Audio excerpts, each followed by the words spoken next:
We're glad to have this opportunity to share with you our perspective on homeschooling. The view from here is incredible.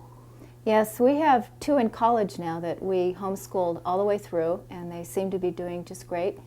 There were a lot of discouraging voices back then when we began, and now I have a 10-year gap, so I have a young one again that I've still chosen to homeschool again, so I'm on round 2. So we speak nationally with thousands of homeschoolers. We have discovered that our experience is not unique. This adventure we call homeschooling, it's legitimate. There's many stories out there that are similar to ours. Well, our journey began back in the late 70s. We were traveling a lot as a family, and we wanted to keep the family together. And at the same time, Monty's mother had sent us an article from the Milwaukee Journal by Raymond Moore that had talked about better late than early, and I think after that we had met a family that homeschooled, and their children, we just loved their character. And that just kind of sold us on the idea of homeschooling. You know, from the very start, we realized that homeschooling is more than academics. We believe that homeschooling's highest objective is the character of our children, their character development. In fact, you could say that character is the person and academics is the tool. When I had raised my children, I had birthed them and been reading to them, and we had been doing so much in their interests, and all of a sudden they come to this age of 5 or 6 when we normally would send them off to school, and I thought, I finally have my children at this age where they can start doing things with me and sharing things with me, and we can talk about more things at greater depth, and I don't want to send them off to a teacher that has a lot of other children that she can't really give my child an undivided attention. In Proverbs 27, 3-4, the writer says, "Children are a heritage from the Lord, like arrows in the hand of a warrior." In the rest of our presentation, I'd like to use the idea of an arrow being the heart of a child and being the intellect of a child. The point is that the intellect is the tip of the arrow, and the heart is the aiming of the arrow. Several years ago, a little boy came up to me and he said, "Mr. Swan, would you teach me how to shoot a bow and arrow?" His name was Bronson. And after several weeks of lessons, we were giving the lesson that kind of had come to the point, the most important point in shooting a bow, and that's in the aiming. And he was at full draw, kind of like this, and he was just releasing his first arrow, and I was trying to make him concentrate on aiming. At that very moment, we heard this sound behind us, and we both were distracted. I looked around, and there I saw my little boy, Dawson, who was 4 years old at the time, on a red plastic sled coming down the hill. He had his head pointed downhill, and he was headed right for our beehives. This was early in the spring in Colorado, and there was still quite a bit of snow there, so he had enough snow to pick up a lot of speed before he hit these beehives. Well, I took off running as fast as I could to try to intercept this sled. And you know, you have those dreams when you're a child about flying. Well, the dreams that I had finally come to reality, because I had to assume Superman's prostrate position to catch this sled before it hit the beehives. And I kind of rolled it along the side of the beehives, and he sat up when he finally came up out of the snow, and he looked at me and he said, "Papa, can we do that again? That was so much fun." I said, no. The next instant, I looked back at Bronson, and he had whipped his head back just in time to see his arrow miss the target, hit a granite outcrop, and flip end over end into the aspen trees behind the target. And the arrow was bent, it was ruined. We couldn't really fix the arrow. But the point of that little story is Dawson was aimed in the wrong direction, and Bronson was distracted and didn't aim his arrow in the right direction. So that the consequences can be disastrous if you don't aim properly.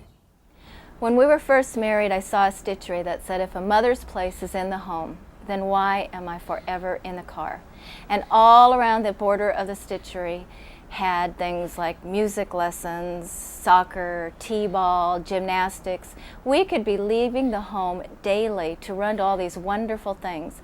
But I had to evaluate me as a mother, meeting the needs of my family, meeting my husband's needs, my children's needs, and having this emotional tank that if I'm leaving my home every day, I found that all I was doing was maintaining my home, and I wanted to live beyond maintenance. I wanted to be able to move into creativity, both for me and my children.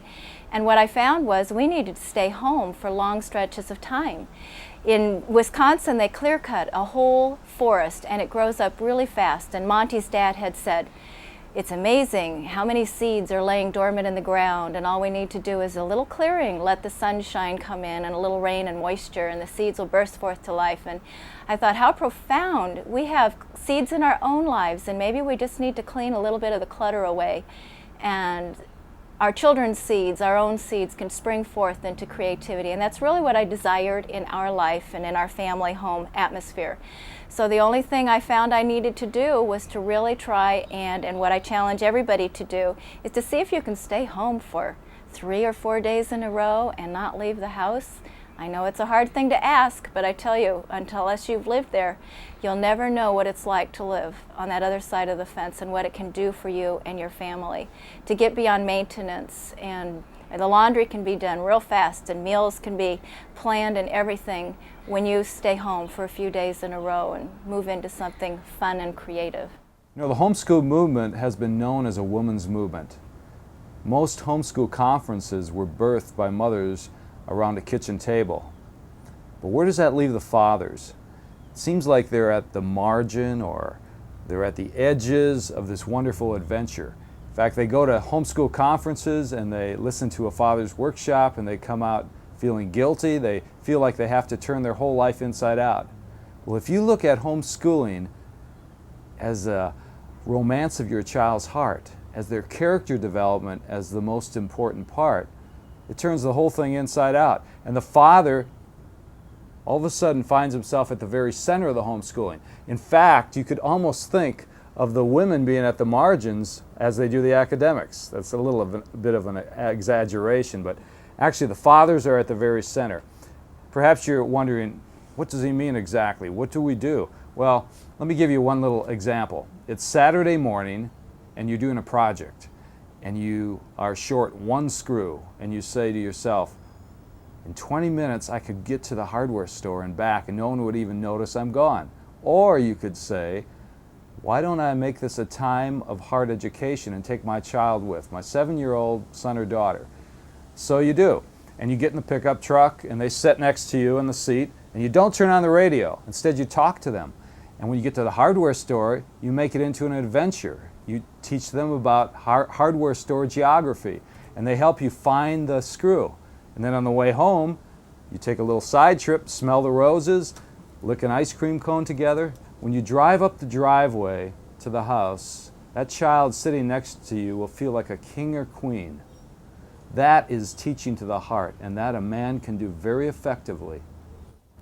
Another example is a friend of mine who has children. Well, they're not children, they're growing up now. They're 35 years old, some of them, and they had a hard time in their 20s. Some of them really fell away. And I asked the father, if you could homeschool again, how would you do it differently? And he said, I would have more relationship with them when they were teenagers.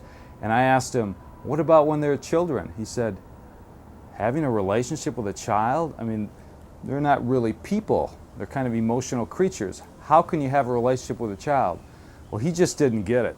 I have another friend who actually was a college football player, a real strong man's man.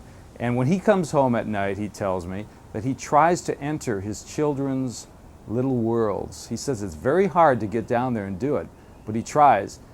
And I said to him, maybe it's because their worlds aren't really little. Maybe their worlds are very large, full of imagination, fantasy, adventure, mystery. Maybe your world is the one that's small, the finite world of an adult. So he said, I think probably that's true. That's probably why it's so hard for us men to enter into our little children's world. We have to become almost childlike to do it. You may have heard the poem that starts out, "You may have tangible wealth untold, caskets of jewels and coffers of gold. Richer than I you can never be, but I had a mother who read to me." And I really wanted to be known as a mother who read to her children. And we were reading to our children so much. So we started reading as primarily our format of homeschooling, curled up together on the couch, reading biographies of the people you might find within textbooks. And oftentimes we'll be so busy teaching our children how to read that we forget about teaching them to want to read. So I challenge you to think about what you're modeling to your children. Do you enjoy learning? Do you love to read books? Are books friends to you? But the story that are in books, the story in people's lives that may not live when we lived, have lived in another country, is something that we can all share together as a family, though we didn't actually travel there. To look at planet Earth as spheres or systems. There's the atmosphere, the hydrosphere, the lithosphere. These are all different systems of the planet. The hydrosphere is the water on the planet, the atmosphere is the air. I want you to take your children to these spheres. They have 5 senses, and I think God gave them 5 senses for direct interaction with His creation. So this is your assignment. I know your children are going to love this. Take them whitewater rafting. Take them for a walk in the rain. Take them fishing. Let them fly a kite. Stand on top of a mountain and experience the clouds. Take them to the zoo. Grow a garden with them. It's as simple as that. We live in Colorado, and for several years now we've had a homeschool camp, and we've had 10 different families come, and there's been about 20 teenagers who have been homeschooled all the way through that have stayed at our home for a week. Well, they actually camped around our home. And we have this really great fire pit. And anyway, it was a moonlit night, everything was still, and some of the parents were sleeping out under the stars with their sleeping bags, and you could hear every word these homeschool high schoolers were saying around the campfire. And they were passionately sharing about protecting a girl's heart and discussing deep theology and philosophy. And every once in a while they'd break into song. They had violins and guitars, and they'd be singing in harmony. It was really moving. They were talking about making their way in the world, planting their fields and building houses. And some of the parents told us later there were tears in their eyes. They were hearing these things from their high school homeschoolers, and they had reached that highest objective. They had won the hearts of their children.